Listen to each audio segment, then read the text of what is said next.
시청자 여러분 안녕하십니까. 이주의 돈 버는 부동산 이진우입니다. 오늘도 주식회사 도시화공간 곽창석 대표님과 우리 시청자 여러분들 부동산의 궁금증 해결해 드리도록 하겠습니다. 안녕하십니까 곽 대표님. 예, 안녕하세요. 곽창석입니다. 이제 겨울인가 봐요. 날씨가 많이 추워졌습니다.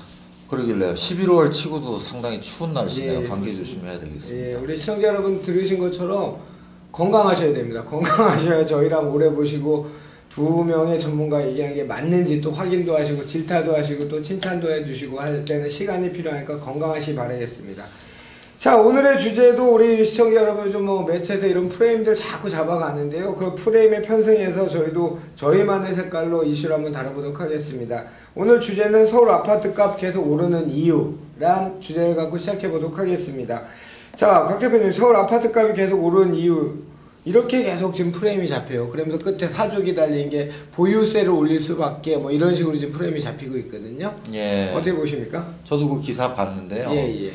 서울 아파트 값이 뭐 많이 오른 거는 맞죠. 예. 우리가 이제 아파트 값 통계를 내기 시작한 게 1986년부터거든요. 예. 86년부터 지금까지 이렇게 보면 서울 아파트 값이 평균적으로 5배 정도 오른 거로 나옵니다. 5배. 예, 5배니까 뭐 퍼센테이지로는 400% 정도 그렇죠. 오른 거죠. 말하자면은 지금 10억짜리 아파트가 86년도에는 평균적으로 한 2억쯤 했다는 거고, 그렇죠. 지금 5억짜리라면은 그때 한 1억쯤 했다는 얘기죠. 그러니까 그 사이에 물가 상승률이 한 3배 정도 올랐으니까 예. 서울 아파트 값은 물가 상승률보다 훨씬 더 많이 올랐습니다. 예. 근데 이제 단독이나 다세대를 다 합쳐서 전체적인 서울 집값 변동률을 보면은 그 물가 변동률하고 비슷하게 나옵니다. 한 3배 정도 오른 거로 나타나거든요.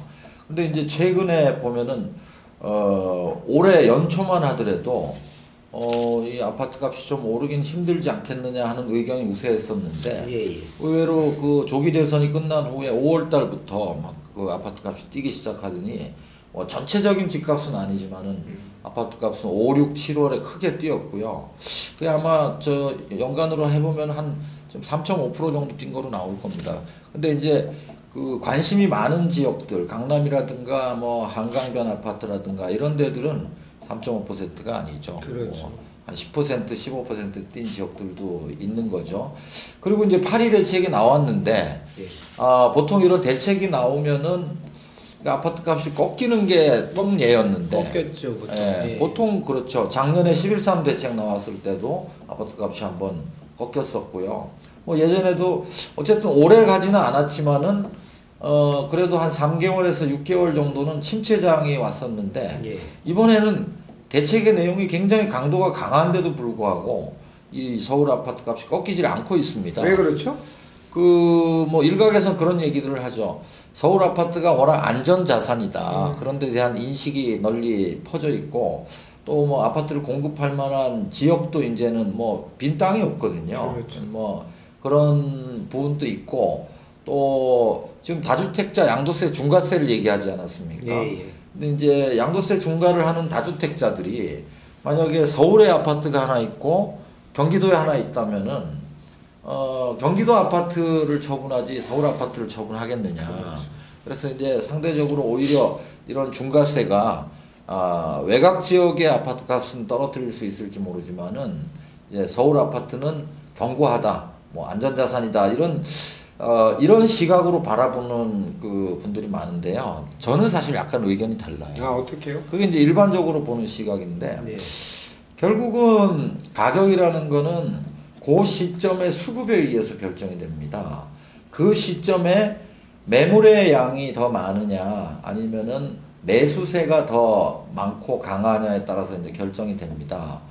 우선 그 매도 쪽에서 이렇게 바라본다면은 사실 이제 요번 그 8.2 대책이 뭐 모든 규제를 거의 총망라한 대책이지만은, 그렇죠.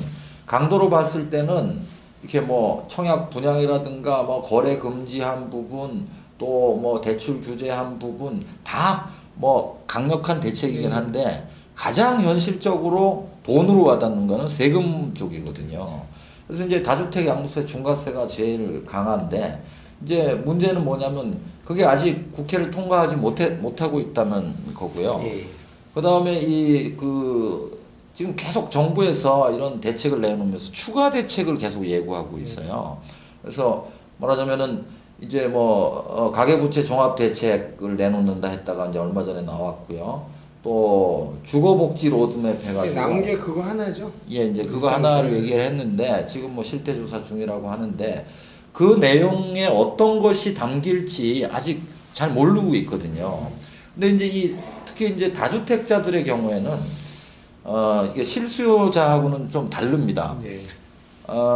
실수요자들은 집을 파는 이유가 뭐 새로 집을 갈아타기를 한다든가 뭐 또는 뭐 이사를 가야 된다든가 뭐 이렇게 직장이 바뀌어가지고 뭐 이민을 간다든가 장사가 망했다든가 이런 실질적인 필요에 의해서 팔기 때문에 서울 아파트 기준으로 보면은 연간으로 한 10만 건 정도, 월간 평균으로는 한 8천 건 정도의 매물이 이렇게 계속 나오고 있거든요. 이제 투자자들 입장에서는 그런 이제 현실적인 필요성보다는 집값이 오를 거냐 내릴 거냐에 굉장히 민감하게 반응하고요. 또 이제 우리나라 뭐 아파트 값이라는 게 정책에 많이 좌지우지 되니까 어떤 정책이 확정적으로 시행이 되는 순간까지 어떤 변수가 있을지 모르기 때문에 안 파는 경향들도 있단 말이죠. 그 뭐 미리 선 반응해갖고 손해 본 사람이 되게 많았으니까 이제 그렇죠. 기다려 보는 거죠. 예. 그러니까 말하자면 파리 대책이 나와서 샀던 분들 팔았던 분들이 나중에 파리 대책 내용이 좀 변질되거든요. 구제하고 막 이런 것들이 있었죠. 그런 것들 때문에 피해를 봤기 때문에 요번에 주거복지 로드맵에서 어떤 내용이 나오느냐를 지켜본 다음에 매도하겠다는 거. 그게 이제 좀 큰 이유고요. 또 하나는 사실 이제 그 한 월간 8천 건 정도의 거래량이 일반적인데 요번에 5, 6, 7월 달 이렇게 보면은 거래량이 거의 15,000건 가까이 됩니다. 그 얘기는 필요한 사람들, 팔 필요가 있는 분들은 어느 정도 팔았다는 얘기예요.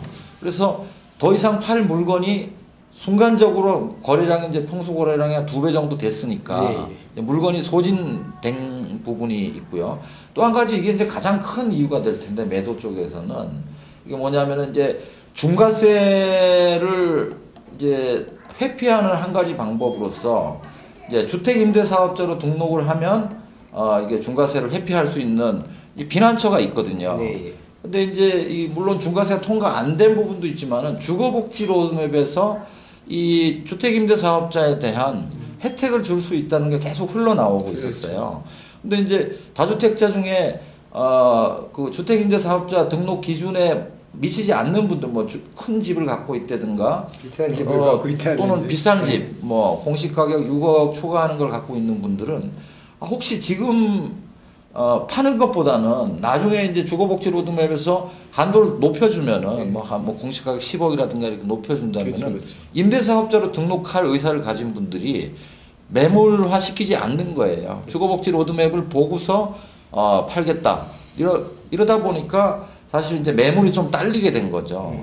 근데 또 이제 매수 쪽에서도 지금 사실 또 문제가 있긴 있어요. 매수 쪽에서는 이렇게 보면은 이제 특히 재건축 쪽이 지금 문제가 되고 있는데요. 이번 파리 대책 내용 중에 아시다시피 그 재건축 조합원 입주권 거래가 금지됐습니다. 이 투기과열 지구에 조합 설립인가가 난 지역들, 서울은 뭐 대부분 다 투기과열 지구니까요. 조합 설립인가가 나면은 난 곳들은 이제는 팔 수도 없고 살 수도 없게 돼 있어요. 그래서 지난 그 2000년대 초부터 이렇게 재건축을 해서 재건축 가격이 많이 올랐다. 뭐 예를 들면 뭐 음마라든가 뭐 이런 재건축 대상들의 수요가 상당히 집중돼 있었는데, 근데 이분들이 재건축을 살 수가 없기 때문에 어쩔 수 없이 우량한 입지, 좋은 아파트를 선택하는 폭이 한정돼 버린 거예요. 이것도 일종의 풍선 효과라고 볼 수 있는데 재건축을 통해서 새 아파트를 장만하려던 매수 대기자들이 결국은 기존 아파트로 유입되는 이런 현상들 때문에 매수세는 오히려 외관상 강해진 것처럼 지금 드러나고 있는 거거든요. 그래서 매도 쪽에서는 여러 가지 대책의 문제 때문에 팔 수가 없도록 만들어져 있는 거고, 매수 쪽에서는 재건축을 못 사게 하니까 또 청약해서 뭐 당첨되는 것도 지금은 다 청약 가점제가 대부분 시행되니까 당첨되기도 힘들고 재건축도 살 수가 없고, 이러다 보니까 이제 일반 기존 아파트로 이 드라이브인 되는 효과가 지금 발생되고 있는. 근데 저는 이제 같은 맥락에서 이제 생각하기에 이게 어쨌든 아까 우리 곽 대표님하고 저 늘 얘기하는 수급 불안정적인 측면에서 봤을 때 이렇게 돼버리면 이제 서울은 진입을 하지 말라 이렇게 사인을 준 거하고 똑같다고 보여지고, 근데 정작 그 서울에서 좋은 그 편의시설이나 이런 시설들을 향유하고 싶은 새 집을 원하는 분들도 들어오지 못하는 시장이 돼버리다 보니까 지금 공급은 부족한 건 분명히 다 맞는 얘기잖아요. 그리고 기존의 멸실주택 대비 공급주택 양이 또 원체 작고 지금 멸실주택 대비 봤을 때는, 그래서 지금 뭔가 정책의 이 포인트가 잘 못 맞춰지는 것 같다는 생각이 들고, 이게 너무 곽 대표님 잘 말씀 자주 하시는 거하고 똑같은 것 같아요. 뭐냐면 지금 공급이 부족한데 다주택자들이 정책을 보고 애따 안 팔겠다라고 한다면 최고주택이나 이제 분양주택이 이제 지을 땅도 없고 공급이 이제 안 되는 거잖아요. 그럼 기존에 그분들이 갖고 새로운 수요가 계속 창출이 어느 정도만 된다고 한다면 공급이 이루어지지 않았을 때는 그 나중에 탄성이라는 거는 뭐 어느 정도 가늠은 못하게, 현재 가늠은 안 되지만 상당히 수급 불균형을 초래하는 지금 수급 정책을 피고 있다고 보여지는데 어떻게 보십니까? 그러니까 이 참여정부 때 똑같은 고민이었었는데 수요층이 두터운, 말하자면 사고 싶은 지역에서는 공급이 안 되고, 그렇죠. 별로 가고 싶지 않은 지역에서는 공급이 늘어나는 지금도 현재 뭐 2003년도하고 비슷한 상황이거든요. 그런데 이제 뭐 서울의 경우에는 당장 뭐 올해도 그렇지만은 내년 이후에 상당 기간 동안 멸실되는 아파트가 예. 신규로 입주한 아파트보다 많을 거예요. 그러니까요. 예, 이렇게 되면은 일정한 기간 중에는 어쩔 수 없이 새 아파트 선호 현상이 일어날 수뿐이 없고요. 예. 늘 이제 갈증이죠. 제대로 된 새 아파트 이런 걸 찾고 싶은데 예. 그런 것들이 지금은 계속 멸실돼 가는 과정이고, 이게 이제 시간이 그래도 한 뭐 짧게는 3, 4년, 길게는 한 5, 6년 정도 네. 걸려야 그런 것들이 지어져서 이제 입주를 할 테니까 지금은 당분간은 어쩔 수 없이 수급 불균형 상태에 있게 되는 거고, 또 반면에 외곽 지역의 경우에는 몇 년 전에 공급한 것들이 지금 올해 4, 4분기부터 굉장히 입주량이 크게 늘고 있습니다. 네. 그래서 뭐 보니까 한 2019년 한 3, 4분기까지는 입주량이 충분한 편이에요. 외곽 지역에서는.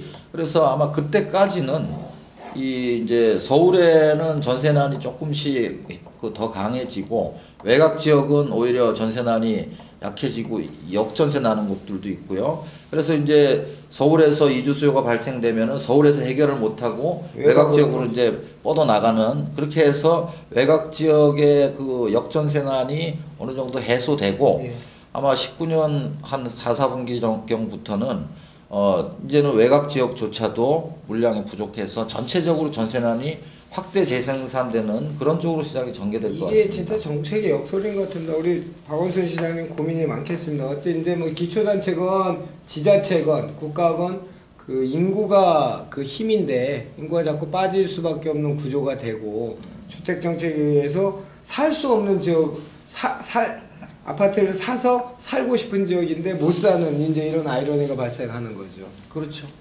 좋습니다. 서울 아파트가 계속 오르는 이유, 뭐 매도하시는 다주택자는 정리를 해보면, 다주택자는 뭐 아직까지 사인을 계속 주고 있는 거죠. 규제를 하겠다, 근데 당근을 또 준다니까 그거를 한번 보고 나서 결정하자, 뭐 급할 거 없으니까 이제 그런 측면이고. 예, 말씀하시죠.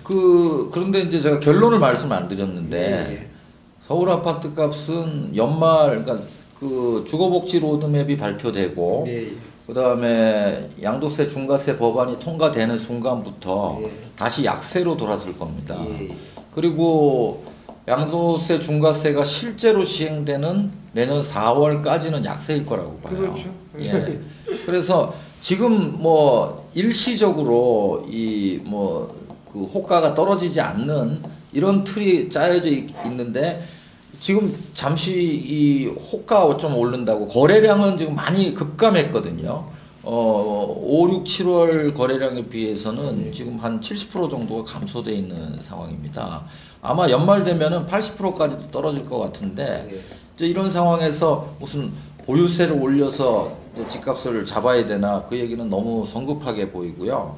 오히려 지금 이제 일시적으로 서울 아파트 값이 떨어지는 상황이 왔을 때 네. 그때가 또 그 매수자들한테는 좋은 기회가 될 거라고 보여지는데 또 이렇게 떨어질 때는 겁이 나서 못 잡아요. 못 잡죠. 시장 늘 드리는 말씀이 그 매체에서는 계속 뉴스를 생성해야 되다 보니까 당시에 프레임을 자꾸 만들고 있죠. 이 프레임이 얼마나 무서운지 우리가 작년서부터 여러 가지 일련의 커다란 전국을 뒤흔드는 사건들을 보시면서 그 프레임의 무서움을 알았지 않습니까? 이번에 뭐 사소한 거는 고 김광석 씨 사건 같은 것도 그렇고 그냥 뭐 어떤 것이 진실인지는 뭐 하늘만 알고 땅만 알겠죠. 근데 하여튼 이런 프레임을 이렇게 만들어가는 곳들이 있지요. 근데 그런 것들 때문에 선량한 투자자들 또는 조금 심장이 약한 투자자들은 시장 참여를 못하고 놓치고 이게 계속 반복되는 참 안타깝습니다. 안타깝고요. 서울 집값은 뭐 지금 곽 대표님 얘기하신 것처럼 지금 이렇게 잠깐 오른다 프레임이 형성되면 조금 있으면 이제 떨어지면 또 난리가 납니다. 언론 매체에서요. 일희일비하지 마시고요. 저희랑 같이 하시면 좋겠습니다. 자, 오늘 첫 번째 주제 서울 아파트가 계속 오른 이유란 주제를 가지고 곽 대표님과 재밌는 이야기 나눠봤습니다. 시청해주셔서 감사합니다.